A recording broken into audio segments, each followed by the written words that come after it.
The Chicago Bulls, despite trading away their best player in Zach LaVine prior to the trade deadline, despite being incredibly shorthanded more recently with key players being in and out of the lineup, despite adding 3 new players to this team, despite all of this, the Bulls have been surprisingly good since the All-Star break. And I know it's a fairly small sample size. I know they haven't been going up against the best teams in that stretch, but there is something to be said. There is something that has fundamentally changed about this team that has enabled them to be competitive in every game since the All-Star break, which I know has probably frustrated a lot of fans who are struggling to see how it at all makes sense for this team to be trying right now.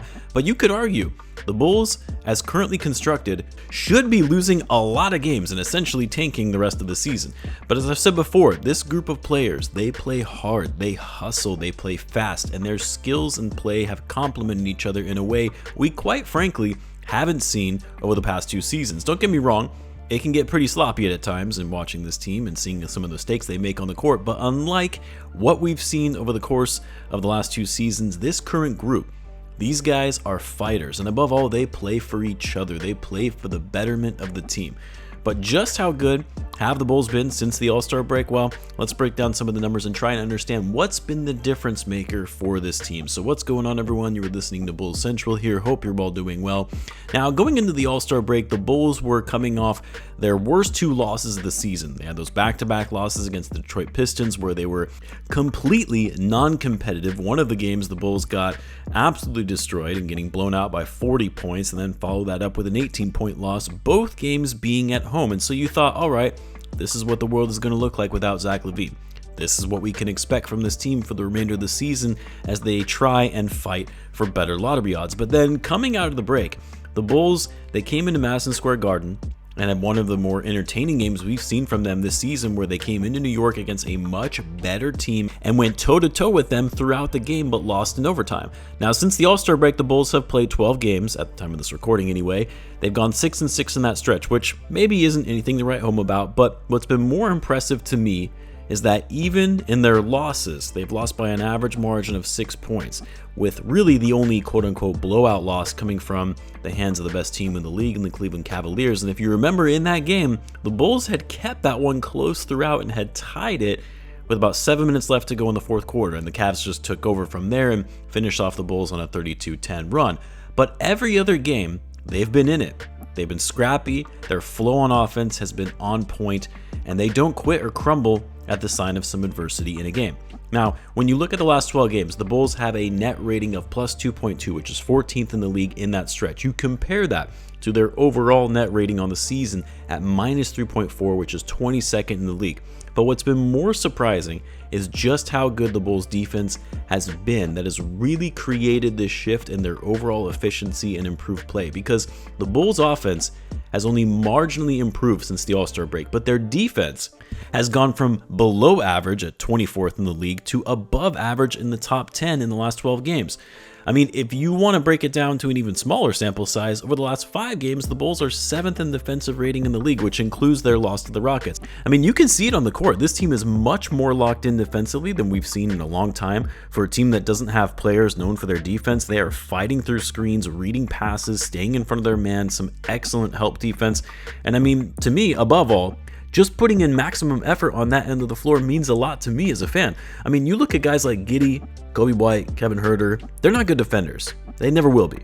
But they give you effort on that end instead of just letting the other guys do the work for them and conserving their energy for offense. The other thing that's contributed to the Bulls' improved play has been their ability to take care of the ball. I mean, the Bulls on the season, when it comes to their turnovers, are bottom 10 in the league, and their turnover rate has been even worse than that, bottom 5 in the NBA.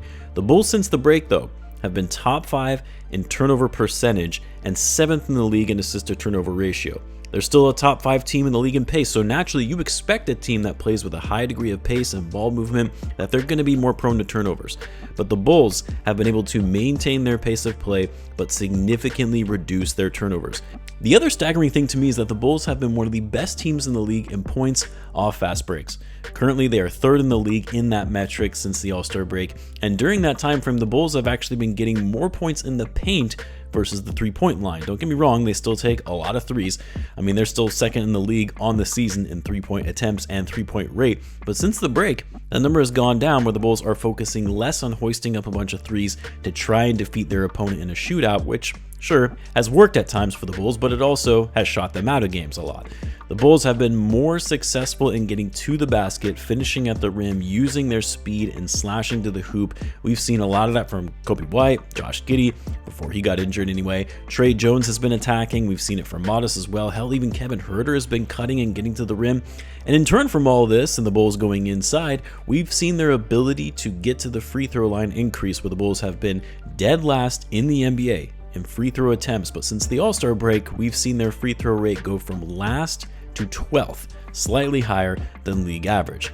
So, the Bulls have been able to get it done by scoring at all three levels, because they're also still shooting the three at the high rate, even though they haven't been making it as much as we're used to seeing, but they're getting it done on the defensive end as well, which hasn't been the case at all this season. But look, the numbers are the numbers. They're obviously good metrics to use to try and identify and spot a trend for why a team is doing better or worse, but to me, I also got to look at the eye test.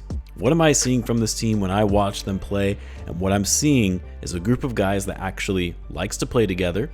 They're having fun out there. They play with a sense of pride and passion, even despite the fact that they know they're not a contending team. It's almost like they have a newfound sense of energy, knowing everybody's going to be counting them out, and they're here to prove all the doubters wrong. And look, the Bulls don't have pressure right now.